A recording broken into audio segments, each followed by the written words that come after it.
خاص طور پر اس نے حجازیوں میں بھی ایک خاص عزت اور آبرو کمائی ہے. مجھے ڈر ہے کہ وہ آپ کو چھوڑ نہ دے. یہ مسئلہ سے خالی ہے کہ مختار کے ہوتے ہوئے آپ کو اکیلا چھوڑ جاؤں. مصعب تم جاؤ اور بصرہ کی فکر کرو. تمہارا بھائی مچھلی کے پیٹ کو چیر کے نکلنا جانتا ہے.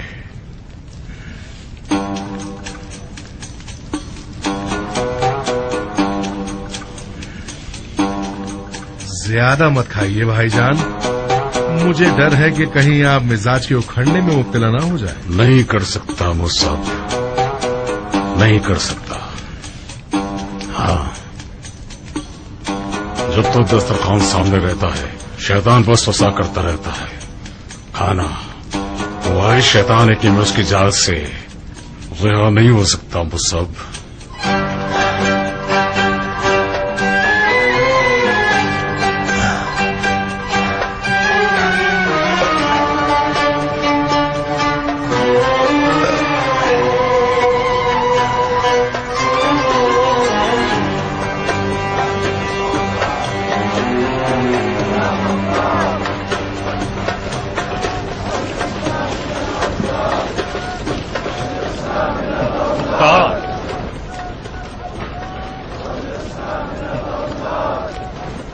جناب نجدت ابن عامر, کیا حال ہے آپ کے؟ مت پوچھو مختار, بہت بری حالت ہے, بہت بری حالت. تم کہاں ہو مختار؟ کل رات سے اب تک میں نے مکہ اور وہاں سے جنگ کے چپے چپے کو تمہاری تلاش میں چھان مارا. وہ کیوں؟ آؤ چلو کسی کونے میں چل کر کچھ گفتگو کریں. کس بارے میں؟ ان موجودہ حالات کے بارے میں جو ابن زبیر نے ابن نمیر کے ساتھ مل کر کی ہے. معاف کرنا شیخ, بیعت شکنی کرنے والوں کے ساتھ تنہائی اور کونے میں گفتگو یعنی خلیفہ کے خلاف سازش کرنا. میرا فی الحال بیعت شکنی کرنے کا کوئی ارادہ نہیں. ڈر رہے ہو؟ نہ ڈروں. نہیں, تم اب بھی کوئی کم طاقت رکھنے والے نہیں ہو مختار. جنگ مکہ میں بہت سے حجازیوں نے تمہارا کلمہ پڑھنا شروع کر دیا تھا. پھر خلافت کا لباس تم کیوں نہ پہنو مختار؟ خدا کی قسم تم زبیر کے بیٹے سے زیادہ اس کے لائق ہو. تفرقہ مت پھیلاؤ شیخ, گناہ ہے. تم نے اپنے آپ کو نافہم کیوں بنا رکھا ہے مختار؟ زبیر کا بیٹا وعدہ خلاف اور خیانت کار شخص ہے. اس کا کام نکل گیا تو تمہیں مکہ میں سے بال کی طرح نکال دے گا. اس سے پہلے کہ موقع ہاتھ سے نکلے ہم متحد ہو جائیں اور خلافت کے لبادے کو اس کا ادھورا خواب بنا کر رکھ دیں. ذرا سی غلطی کر رہے ہو شیخ. زبیر کے بیٹے نے لبادہ اوڑھ لیا ہے. اگرچہ اوڑھ لیا ہو ہم یہ لبادہ اتار دیں گے. میں ان لوگوں کے ساتھ متحد نہیں ہو سکتا جو میرے مولا علی کے سر پر ضرب لگانے پر فخر کرتے ہیں. تو پھر جنگ مکہ میں کیوں ہمارے ساتھ متحد ہوئے تھے؟ وہ اتحاد مختار کا اتحاد نہیں تھا, وہ ابن زبیر کا اتحاد تھا خوارج کے ساتھ. میں صرف درمیانی ذریعہ تھا. میں تو تھک گیا ہوں. علی کا قصہ تو کب کا ختم ہو گیا. اب تم لوگ کیا قیامت کے دن تک علی کے زخمی سر کو تفرقے کا بہانہ بناؤ گے؟ خدا رسول کی قسم یہ تمام مسلمانوں کے فائدے میں ہے کہ آج زبیری جلادوں کے خلاف مل کر کھڑے ہو جائیں. کہو تو ایک راز تمہارے لیے فاش کر دوں تاکہ تم جان لو کہ اس نے ہاشمیوں کے لیے کیا خواب دیکھا ہے. کیسا ہے؟ وہ چاہتا ہے کہ تمام ہاشمیوں کو ایک کھائی میں جمع کر کے زندہ چلا دے تاکہ بقول اس کے جہنم میں جمل کا انتقام لے سکے. کس سے سنا تم نے؟ خود اسی کے منہ سے.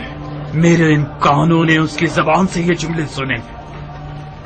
ایک دن وہ اپنے بھائی مصعب کے ساتھ تنہائی میں بیٹھا ہوا تھا. میں نے کان لگائے. خدایا مجھے معاف کرنا. وہ اپنی دلی آرزو کے بارے میں مصعب سے گفتگو کر رہا تھا. اس کی دلی آرزوؤں میں سے ایک یہ تھی کہ ایک کھائی میں بہت ساری گھاس اور ایندھن جمع کر کے ہاشمیوں کے لیے ایک جہنم بنا دے. مختار اس وعدہ خلاف گروہ سے اپنا دامن بچا لو.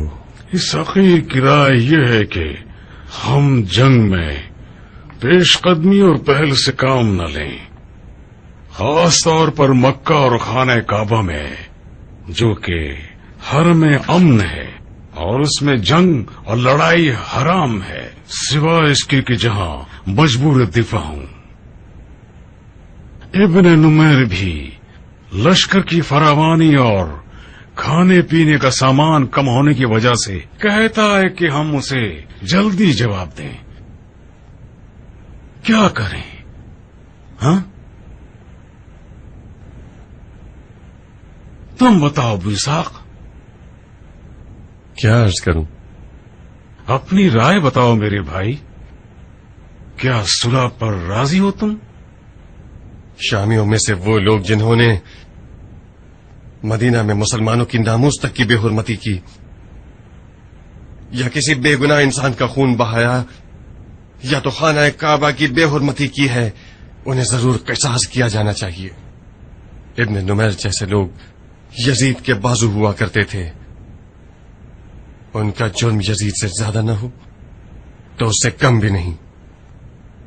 شامیوں میں جو گناہگار ہیں انہیں بے گناہ شامیوں سے کیسے جدا کریں؟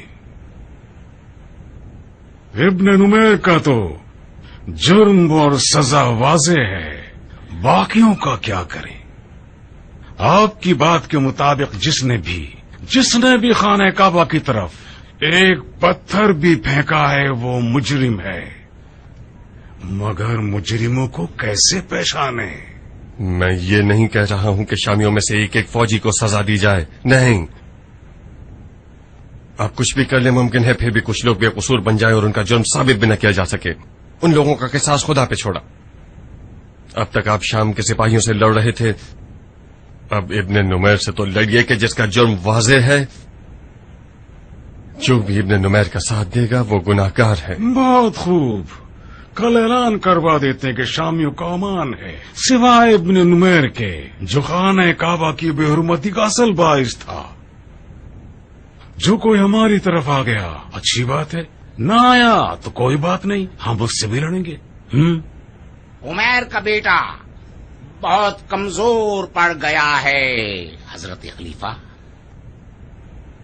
اس کے ساتھ سختی کا سلوک کرنا خلیفہ کی حکومت کا چہرہ بدنما کر دے گا۔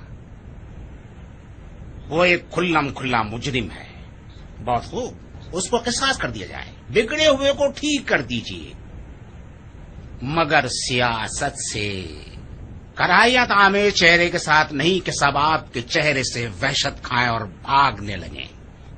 کچھ ایسا کیجیے کہ شامی حضرات خود مجرم کے ہاتھ پاؤں باندھ کر مجرم کو آپ کے حوالے کر دیں اور قصاص کے لیے چھوڑ دیں۔ شاباش عبداللہ، احسانات، درود ہو تم پر، یہ بہترین رائے ہے، بہترین۔ خوب، تو آپ کی رائے کیا ہے؟ عرض کر رہا ہوں، میں نے شامیوں کے عقیدوں سے متعلق ایک عجیب سی روایت سنی ہے جسے آپ سب سنیں گے تو تعجب ہوگا۔ مدینۃ النبی پر حملے کے دوران شام کے لشکر کا سالار مسلم ابن عقبہ تھا، اس کی موت کے بعد ابن نمیر سالار بنا۔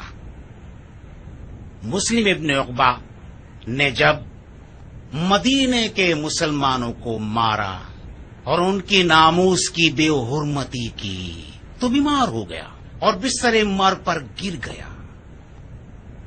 اس نے بہت عجیب وصیت کی ہے۔ ابن عقبہ مرتے وقت یہ کہتا ہے، میں نے جو کچھ بھی کیا خدا کی رضا کے لیے کیا ہے۔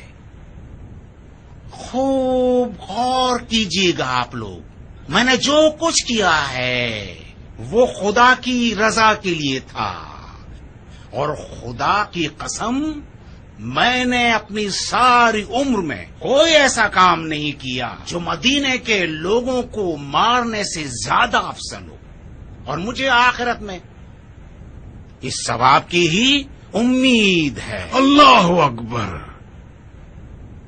کیا واقعاً اس نے ایسی بات کی ہے؟ جی ہاں، آپ ایسے گروہ کے مد مقابل کھڑے ہیں۔ جب تک اس گروہ کے عقیدے کو نہیں بدلیں گے جب تک دین کی حقیقت انہیں نہیں سمجھا دیتے، جب تک انہیں یہ نہیں دکھا دیں گے کہ حق کہاں ہے اور باطل کہاں ہے۔ محال ہے کہ ان پر بغیر تکلیف کے حکومت کریں۔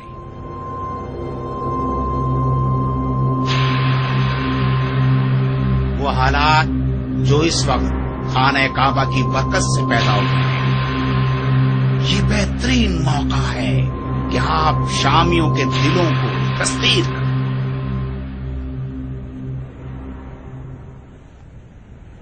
خانہ کعبہ جلا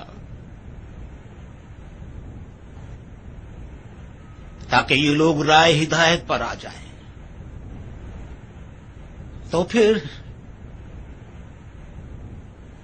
غیر سنجیدہ افکار سے خانہ کعبہ کے معجزے کو تباہ مت کیجیے۔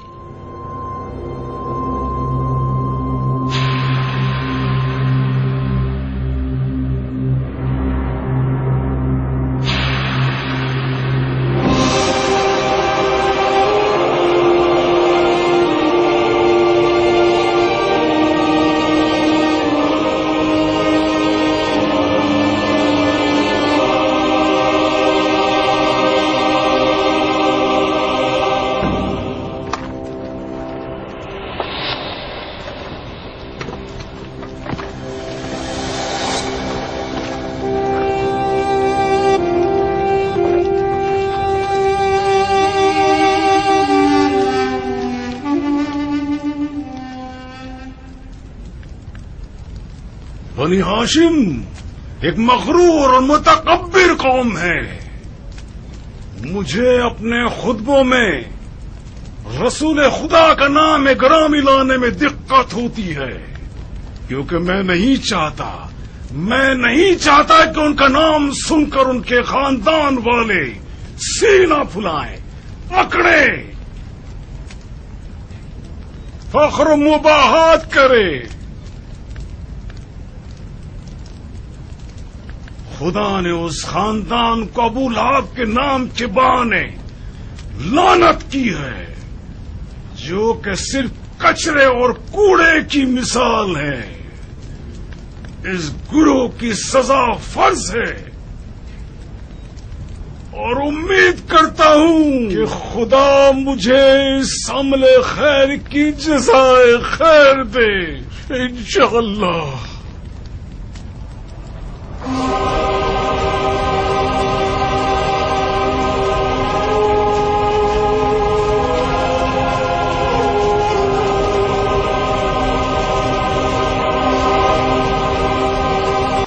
تمہیں کس جرم میں چلا گئے مختار؟ بجرم محبت علی۔ تو پھر میرے بھائی حسین کے خون کے انتقام کا کیا ہوگا؟ مختار چل رہا ہے تاکہ مزید پیاسا ہو، مختار چل رہا ہے تاکہ مزید بھڑکے، مختار چل رہا ہے تاکہ پانی ہو جائے۔